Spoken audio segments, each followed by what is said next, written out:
दौलतपुर नाम के छोटे से गांव में हर साल ठंड पड़ती थी, लेकिन इस बार ठंड कुछ अलग ही स्तर पर थी। जनवरी का महीना अभी शुरू ही हुआ था और ऐसा लग रहा था सर्दी अपनी चरम सीमा पर पहुंच गई हो। गांव के छोटे छोटे घरों की छतें सुबह ओस की जगह सफेद बर्फ की परत से ढकी होती। पेड़ों की शाखाएं मानो ठंड से सिकुड़ गई थी। सूरज भी ऐसा लगता था जैसे बादलों की मोटी चादर ओढ़े सो गया हो। ठंड का मौसम अमीरों के लिए तो बहुत ही सुहाना होता है, लेकिन गरीबों के लिए मुसीबत का पहाड़ टूटने जैसा है। ये ऐसे ही एक गरीब परिवार की कहानी है। गोपाल के परिवार पर ठंड का मौसम कहर बनकर टूटता है। हे ऊपर वाले, ये इतनी ठंड कैसे पड़ा रहे हो? इतनी ठंड में तो घर से निकलना भी मुश्किल हो गया है। लगता है इस बार ठंड कुछ ज्यादा ही बढ़ गई है। सच में ऐसी ठंड तो पहले कभी नहीं देखी। बाहर जाने का तो मन ही नहीं करता। ठंडी हवा बदन को चीरती हुई निकलती है। हाँ मीरा, और देखो सूरज भी जैसे मानो लुका छुपी खेल रहा है। दिन भर कोहरा छाया रहता है। लगता है कि ठंड और बढ़ती चली जाएगी। सच में इस बार ठंड ने तो सबकी हालत खराब कर दी है। तुम बाहर कैसे जाओगे? तुम्हें तो सुबह सुबह उठकर सेठ हीरालाल की दुकान पर जाना पड़ता है। हम तो फिर भी घर में रहते हैं और चूल्हे के पास बैठकर कुछ गर्माहट ले लेते हैं। क्या करे मीरा, काम तो करना ही पड़ेगा। सेठ जी को तो कोई फर्क नहीं पड़ता कि कितनी ठंड है। उन्हें तो बस काम समय पर चाहिए। अच्छा मीरा, तो अब मैं चलता हूँ, नहीं तो मालिक फिर से गुस्सा करेंगे। गोपाल एक चाय की दुकान पर चाय बनाने का काम करता था, जहां उसे बहुत कम पैसे मिलते हैं और उसके परिवार का गुजारा बस किसी तरह से चल रहा था। दौलतपुर गांव में हर साल सर्दी का मौसम आता था, लेकिन इस बार ठंड कुछ ज्यादा ही भयानक थी। आमतौर पर गांव के लोग सर्दी को हंसी खुशी सहन कर लिया करते थे, लेकिन इस बार मौसम ने सभी को मुश्किल में डाल दिया। ठंडी हवाओं के साथ साथ आसमान में घने बादल छाए रहते, जिससे दिन भर धुंध का माहौल बना रहता था। गांव का चौपाल, जहां आम दिनों में लोग बैठकर बातें किया करते थे, अब सुनसान पड़ा था। ठंड ने हर किसी को घर में कैद कर दिया था। अंकुश के पापा, आज घर में बहुत थोड़ा सा आटा है। बस 2 ही रोटी बन पाई है। एक रोटी मैंने आपके लिए बांध दी है, दिन में खा लेना। बच्चों को आधी आधी रोटी खिला दूंगी। नहीं मीरा, आजकल तो मुझे दिन में भूख ही नहीं लगती। वो दिन छोटा होने लगा है ना, इसलिए मैं तो दिन में चाय पीकर ही अपना काम चला लूंगा। आज मालिक सैलरी देंगे तो शाम को आते वक्त मैं राशन लेता आऊंगा। तुम दोनों रोटी बच्चों को खिला देना। मीरा को पता था कि सिर्फ एक कप चाय पीने से पेट नहीं भरता, लेकिन वो हालातों के आगे मजबूर थी। गोपाल घर से बाहर जाने के लिए निकलता है, लेकिन बाहर बहुत ठंड पड़ रही थी। आसमान से बर्फ के बड़े बड़े टुकड़े गिर रहे थे। गोपाल के पास एक भी गर्म कपड़ा नहीं था। धोती कुर्ते में गोपाल ठंड के मारे कांपने लगा। हे भगवान, बाहर तो बहुत ठंड है। इतनी ठंड में तो बाहर जाने की हिम्मत ही नहीं हो रही है। अपने आप को संभालता हुआ गोपाल कड़कती ठंड में भी मालिक की दुकान पर सुबह 6 बजे पहुंच गया। आ गया तू? चल जल्दी से सारे बर्तन धो दे। बर्तन धोकर फटाफट अदरक वाली चाय बना, ग्राहक आने वाले हैं। जी मालिक, अभी बर्तन धो देता हूँ। बर्फ जैसे ठंडे पानी में बर्तन धोना गोपाल के लिए बहुत मुश्किल होता था, लेकिन वो कहते हैं ना कि गरीबी सब कुछ करा देती है। बर्तन धोकर गोपाल ने ग्राहकों के लिए चाय बनाई और सबको चाय दी। चूल्हा जलाने के बाद गोपाल को ठंड से थोड़ी राहत मिली। गोपाल का बहुत मन हो रहा था कि एक कप चाय वो भी पी ले। हे भगवान, ठंडे पानी से बर्तन धोने के बाद हाथ तो मानो जैसे जम ही गए। इतनी ठंड हो रही है, क्यों ना एक कप चाय मैं भी पी लूं। उसने मालिक को एक कप चाय दी और खुद भी एक कप चाय पीने लगा। तभी मालिक ने उसके हाथ में चाय का कप देख लिया और गुस्से से भड़कने लगा।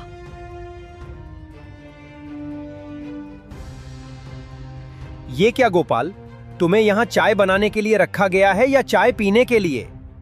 मालिक, वो बहुत ठंड लग रही थी, गलती हो गई मालिक, आगे से चाय कभी नहीं पीऊंगा। ठंड लग रही थी? आज तो मैंने तुझे रंगे हाथों पकड़ लिया। न जाने रोज तू कितने कप चाय पी जाता होगा। अब रोज के 2 कप चाय के पैसे तेरी सैलरी से काटूं तब तुझे समझ आएगा। मुफ्त का सामान मिला नहीं कि लूटना शुरू। बेचारा गोपाल सैलरी काटे जाने की बात से बहुत दुखी हो गया। उसे नहीं पता था कि 1 कप चाय की उसे इतनी भारी कीमत चुकानी पड़ जाएगी। शाम को उसे मालिक ने आधी सैलरी दी। मालिक, मुझे माफ कर दीजिए, अब से मैं चाय नहीं पीऊंगा, लेकिन मुझे पैसे पूरे दे दीजिए। मैं सच कहता हूँ मालिक, आज मैंने पहली बार चाय पी थी। वो पहनने के लिए गर्म कपड़े नहीं है ना, इसलिए मुझे ठंड ज्यादा लगती है। अरे वाह, पूरे पैसे दे दूं तुझे और मुफ्त की चाय भी पिलाऊं? खोल कर नहीं बैठा, चल अब भाग यहाँ से। मालिक हीरालाल गोपाल को काम पर से निकाल देता है। काम से निकाले जाने पर गोपाल बहुत दुखी था। गोपाल ने आधी तनख्वाह से कुछ पैसे बचाकर घर के लिए कुछ राशन ले लिया और घर आ गया। घर आकर उसने मीरा को जब राशन दिया तब मीरा ने कहा, इस बार तो आप हर बार से बहुत कम राशन लाए हैं, क्या बात है जी? गोपाल ने मीरा को सारी बात बता दी। हे भगवान, तूने ये ठंड का मौसम बनाया ही क्यों? तुझे भी हम गरीबों के साथ मजाक करने में बहुत मजा आता है ना? तुम परेशान मत हो मीरा, देखना एक दिन सब कुछ ठीक हो जाएगा। ये कुछ पैसे मैंने बचा लिए, इन पैसों से तुम बच्चों के लिए गरम कपड़े और अपने लिए भी एक गरम कपड़े खरीद लेना। वो तो ठीक है, लेकिन आपका क्या? आप रोज एक पतले से कुर्ते में ही रोज काम पर जाते हैं। आपको ठंड नहीं लगती होगी क्या? आपको गरम कपड़ों की ज्यादा जरूरत है, नहीं तो आपकी तबीयत खराब हो जाएगी। इन पैसों से आप अपने लिए स्वेटर खरीद लीजिए। बच्चों के पास तो अभी पुराने स्वेटर हैं, उनसे उनका काम चल जाएगा। मैं तो ज्यादा समय चूल्हे के पास होती हूँ, मुझे तो ठंड कम लगती है। गोपाल बाजार जाकर उन पैसों से अपने लिए स्वेटर खरीद कर ले आया। मीरा जब खाना बनाती तो बच्चे ठंड से बचने के लिए चूल्हे के पास ही बैठे रहते। मैं बाहर जा रहा हूँ, देखता हूँ अगर कोई काम मिल जाए तो। खाली बैठने से कुछ नहीं होगा, इस बार तनख्वाह भी कम मिली है। जी ठीक है, ध्यान से जाइएगा और रात होने से पहले घर आ जाना। रात में ठंड बहुत बढ़ जाती है। गोपाल बाहर निकल जाता है। बाहर ठंडी ठंडी हवाएं चल रही थी। गोपाल काम की तलाश में आगे बढ़ जा रहा था। भैया, आपके पास अगर मेरे लायक कुछ काम हो तो दे दीजिए, मैं कोई भी काम कर लूंगा। ठंड में तो वैसे भी मेरा काम बिल्कुल ठप पड़ गया है। मेरा खुद का खर्चा नहीं निकल पाता, उसमें मैं तुम्हें कहां से सैलरी दूंगा भाई? मेरे पास तो तुम्हारे लिए कोई काम नहीं है। गोपाल काफी जगह काम ढूंढता है मगर उसे कहीं काम नहीं मिलता। हे भगवान, अगर काम नहीं मिला तो गुजारा कैसे होगा? गोपाल ये सब सोच ही रहा था कि तभी वहाँ पर एक बूढ़ी अम्मा आती है। बेटा, क्या तुम मेरी मदद कर सकते हो? मेरा घर यहाँ से कुछ ही दूरी पर है। ठंड भी बहुत है ना, और मैं भी बहुत थक गई हूँ। ये कुछ मेरा सामान है, इसको मेरे घर तक पहुँचा दो बेटा, तुम्हारा बड़ा एहसान होगा। ठीक है माताजी, चलिए मैं अभी आपका सामान आपके घर तक पहुँचा देता हूँ। गोपाल सामान उठाता है और अम्मा के साथ चल पड़ता है। ये लो अम्मा, आ गया तुम्हारा घर। अम्मा, तुम यहाँ अकेली रहती हो? यहाँ तुम्हारे साथ और कोई नहीं रहता? हाँ बेटा, मैं यहाँ अकेले ही रहती हूँ। मेरे परिवार में और कोई नहीं है, बस ये एक मेरी लक्ष्मी है। ठंड बढ़ गई है ना, इसलिए जंगल से कुछ लकड़ियाँ लेने गई थी। आते आते देर हो गई। वो तो शुक्र है भगवान का जो वहाँ तुम मुझे मिल गए। अच्छा अम्मा, अब आप लकड़ियां जलाकर आराम कीजिए, मैं चलता हूँ, मुझे घर के लिए देर हो रही है। ठीक है बेटा, लेकिन मैं चाहती हूँ कि तुम मेरी लक्ष्मी को भी अपने साथ ले जाओ। मैं बहुत बूढ़ी हो चुकी हूँ, मैं लक्ष्मी का ढंग से ख्याल नहीं रख पाती, इसलिए मैं चाहती हूँ कि तुम मेरी लक्ष्मी का ख्याल रखो। ठीक है अम्मा, अगर आप इतना जोर डाल रही हैं तो आज से मैं आपकी लक्ष्मी का ध्यान रखूंगा। बेटा, इसे चारा सही से खिलाना तो ये तुम्हें बहुत सारा दूध देगी। ठीक है अम्मा, जैसा आप कहो, मैं आपकी लक्ष्मी का बहुत अच्छे से ख्याल रखूंगा। इतना कहकर गोपाल लक्ष्मी को लेकर घर आ जाता है। जब मीरा ने गोपाल को गाय के साथ देखा तो वो बोली, अरे ये किसकी गाय ले आए आप? गोपाल मीरा को सारी बात बता देता है। बस इस तरह अम्मा ने इस लक्ष्मी को मुझे दे दिया और कहा उसका बहुत ध्यान रखना। अब हम इसका बहुत ध्यान रखेंगे, बिल्कुल अपने बच्चों की तरह। मीरा, रात तो होने वाली है, मैं सोच रहा हूँ कि लक्ष्मी के लिए कुछ हरी हरी घास ले आऊं। रात में अगर लक्ष्मी को भूख लगी तो हमारे पास उसे खिलाने के लिए कुछ भी नहीं है। जी हाँ, आप जल्दी से लक्ष्मी के लिए कुछ खाने को ले आइए। गोपाल जंगल की ओर निकल जाता है और लक्ष्मी के लिए ढेर सारा चारा लेकर घर पहुंचता है और लक्ष्मी को खिला देता है। कुछ देर बाद लक्ष्मी ढेर सारा दूध देती है। देखो मीरा, लक्ष्मी ने तो बहुत सारा दूध दिया है। इतना सारा दूध तो हम पी ही नहीं पाएंगे। लाइए, सबसे पहले मैं कुछ दूध की चाय बना देती हूँ। आज पूरा परिवार एक साथ बैठकर चाय पिएगा। आज हम सब एक गिलास गरम दूध पी करके सो जाएंगे, क्योंकि खाने के लिए अभी हमारे पास बिल्कुल राशन नहीं बचा है। इस तरह गोपाल का परिवार उस दिन लक्ष्मी के दूध से अपना पेट भर लेता है और सो जाता है।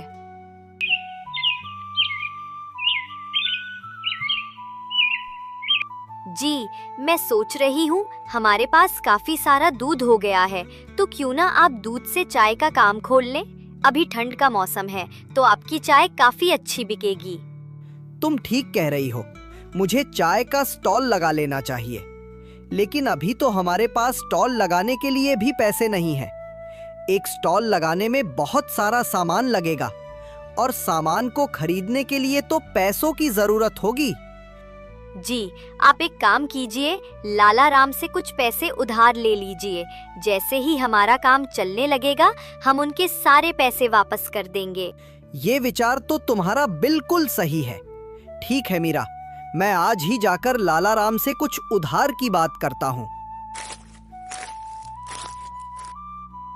सेठ जी, मुझे कुछ पैसे उधार चाहिए थे। वो मैंने ठंड में चाय का काम खोलने का सोचा है, बस उसी के लिए कुछ पैसे चाहिए थे। जैसे ही मेरा काम चलने लगेगा मैं आपके पैसे वापस कर दूंगा। ठीक है गोपाल, तुम बहुत नेक दिल इंसान हो, इसलिए मैं तुम्हें बिना कुछ गिरवी रखे उधार पर पैसे दे रहा हूँ, पर मेरे पैसे समय पर चुका देना। जी सेठ जी, मैं आपके सारे पैसे बिल्कुल समय पर चुका दूंगा। आप मुझ पर विश्वास रखिए, मैं आपका विश्वास नहीं तोड़ूंगा। लाला राम गोपाल को पैसे दे देता है। पैसे लेकर गोपाल एक चाय का स्टॉल खोल लेता है। लक्ष्मी के दूध से चाय बहुत ही स्वादिष्ट बनी थी। चाय बनाते ही उसकी खुशबू आसपास में फैलने लगी, जिससे लोग उसकी दुकान पर पास आकर उसकी चाय का लुत्फ उठाने लगे। अरे वाह भैया, तुम चाय तो बड़ी ही कड़क बनाते हो। सच में भाई, मजा आ गया इसे पीकर। अब तो मैं चाय पीने रोज तेरे ही पास आऊंगा। तूने तो भाई मेरा दिल जीत लिया। इस तरह उसका चाय का व्यापार काफी अच्छा चलने लगा था। लेकिन उसी से कुछ दूरी पर सेठ हीरालाल का भी चाय की दुकान थी। हीरालाल को जैसे ही पता चलता है कि गोपाल ने भी अपना चाय का स्टॉल खोल लिया है, वो मन ही मन गोपाल से जलने लगा। अब गोपाल की चाय की बिक्री काफी अच्छी होने लगी। गोपाल की चाय में इतना स्वाद होता था कि अब हीरालाल के ग्राहक भी गोपाल के स्टॉल पर आकर चाय का मजा उठाते थे, जिससे हीरालाल की कमाई कम होने लगी। ये तो बहुत ही चालाक है। इसको मैं काम पर से क्या निकाला, ये तो मुझे ही टक्कर देने को खड़ा हो गया। लगता है इसको सबक सिखाना ही पड़ेगा।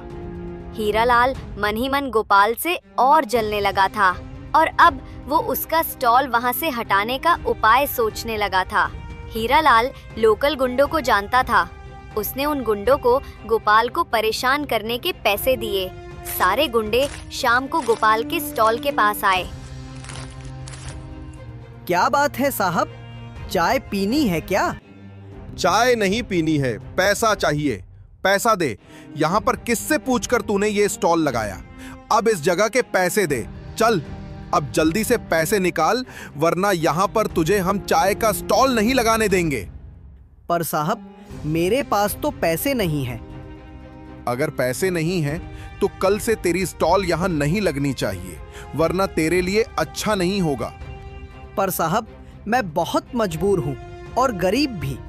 अब मैं इतनी ठंड में और कहाँ स्टॉल लगाऊंगा? मेरे पास दुकान किराए पर लेने तक की पैसे भी नहीं हैं। ये सब बहानेबाजी हमारे साथ नहीं चलेगी। कल से तेरा स्टॉल यहाँ नहीं दिखना चाहिए। वो गुंडे गोपाल को धमकाकर वहाँ से चले जाते। फिर अगले दिन गोपाल फिर से वहाँ चाय का स्टॉल लगा लेता है। गोपाल का ठेला फिर से वहीं देख हीरालाल को बहुत गुस्सा आता है और उन गुंडों से कहता है, मैंने तुम्हें किस बात के पैसे दिए थे? गोपाल का स्टॉल यहाँ से हटा क्यों नहीं? अरे भाई, हमने तो कल उसको खूब धमकाया था, पर लगता है हमारी धमकी का उस पर कोई असर नहीं हुआ। अरे सिर्फ धमकी से कुछ नहीं होगा।